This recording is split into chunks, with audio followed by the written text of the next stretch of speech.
We are rolling.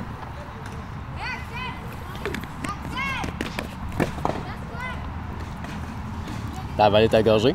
Ben ouais, ça fait du bien. Ah ben, bienvenue. Merci, Christian. Bienvenue dans les capsules Punctum. On est avec nous Francis. Prononce donc ton nom. Arguin. Arguin? Arguin. OK. Les gens, même quand je dis arguin, là, les gens disent OK, argoin, OK, arguin. Fait que c'est assez dur à assimiler, je pense. Mais en fait, c'est arguin. Ton travail est très axé sur les objets, en fait, sur une espèce de représentation synthétique des objets. Pourquoi les objets? Pourquoi pas des personnes? Pourquoi pas un paysage? Pourquoi ce choix-là, les objets? Bien intéressant, ça. Je me le demande aussi, en fait.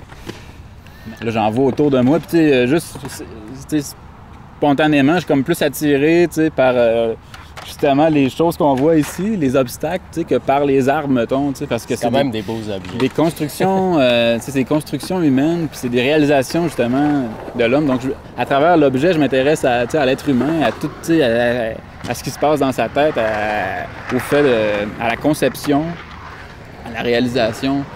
Donc, tu sais, puis on vit dans un monde d'objets, puis je trouve ça fascinant, parce qu'à travers l'objet, tu as une sorte d'empreinte d'une idée, tu sais, puis c'est un travail intellectuel, tu sais, justement de conception, puis de... Je sais pas, j'ai comme si j'intégrais des personnes, je sais pas, j'ai pas eu cette idée-là encore, ça me vient...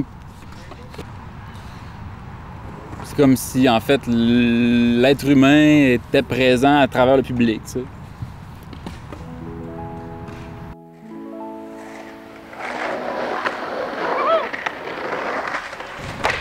On a tous été surpris, je pense, quand tu t'es mis à faire de la sculpture. Ah ouais? Ben, c'est quand même étonnant. Puis une sculpture qui sort de l'ordinaire quand même aussi. D'où ça vient, de ce désir-là, puis aussi de cette façon de faire-là? Mais ça vient de la perf, c'est sûr. Là. Ça vient de la performance, c'est sûr.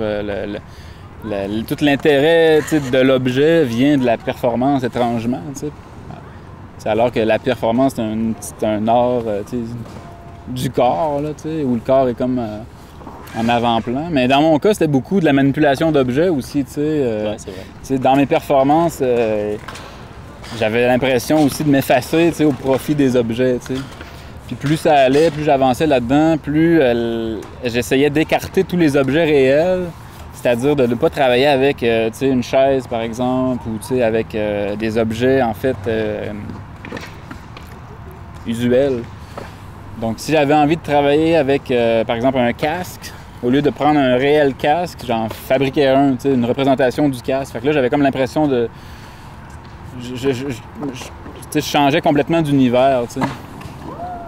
Ça, je trouvais ça intéressant. Puis tout ce développement d'outils performatifs, en fait, parce que c'est ça c'était ça réellement. C'était des outils qui servaient à être utilisés dans une performance. Puis ces outils-là, souvent, avaient comme plusieurs fonctions, dépendamment du moment de la performance.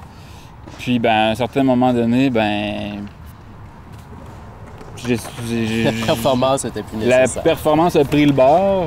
Puis il y a même des objets qui ont fait partie de des performances qui se sont retrouvés dans des installations.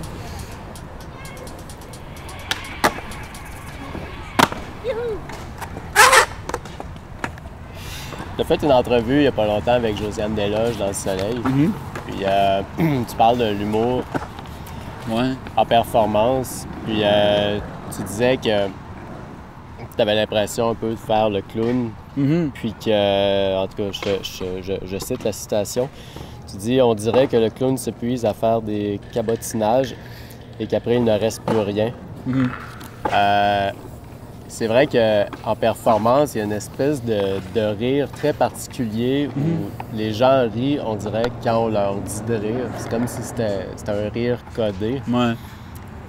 Puis c'est vrai que souvent, en performance, ce que tu faisais était assez burlesque, mais il reste qu'à travers de ça, il y avait quand même un humour qui était très fin et très calculé.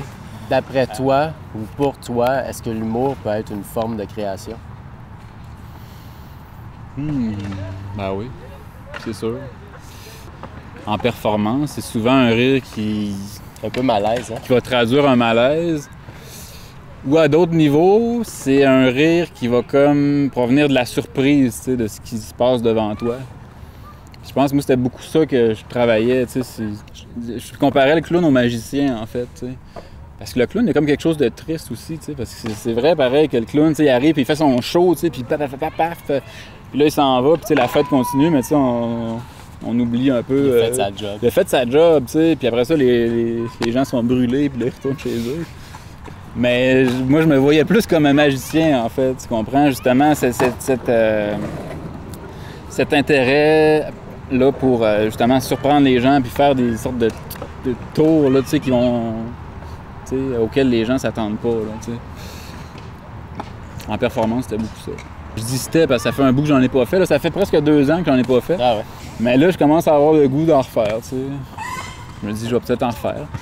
Mais c'est ça, j'avais vraiment envie de prendre une pause parce que j'en ai fait beaucoup à une certaine époque. Puis, tu sais, j'étais associé à ça, mais moi-même, je m'associais à ça. J'étais comme juste ça, un performeur. Puis,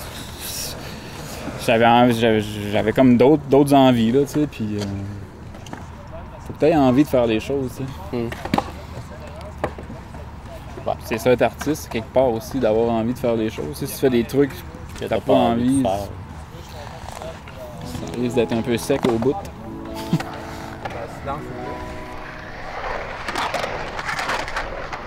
À l'automne, je présente une vidéo aussi. C'est vrai. En fait, là, quand ça va passer, ça va être fait, là. Mais ouais, c'est ça, je me suis comme remis à la vidéo grâce à François Simard qui m'a invité.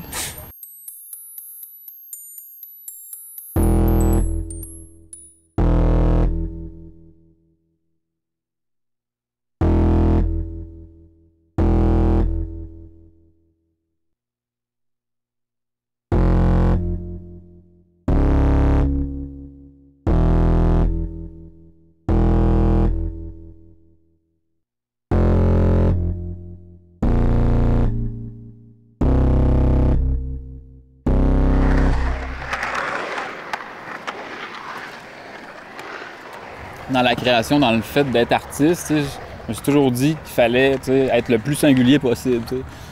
C'est ce qui m'intéresse chez un artiste, en fait, c'est quand ce qu'il fait est comme propre à lui-même. C'est ça. Tu sens que, même pour moi, c'est plus important ça que tout ce qu'on peut véhiculer comme message. T'sais. Ça sert à révéler finalement les individus, puis ça l'offre une définition de l'être humain en quelque part, parce que c'est comme simple ce que je dis, mais en même temps, c'est quand même ce que je pense. T'as aussi une pratique en breakdance? Oh! Je l'ai fait quelques pas, ouais. T'as vu ça, toi? Ben oui, certain. En breakdance, ouais, faut vraiment que je sois dedans pour faire ça. Ouais. Ça arrive vraiment rarement, tu sais. Mais quand c'est là, non, ouais. j'en profite. Pas sur commande.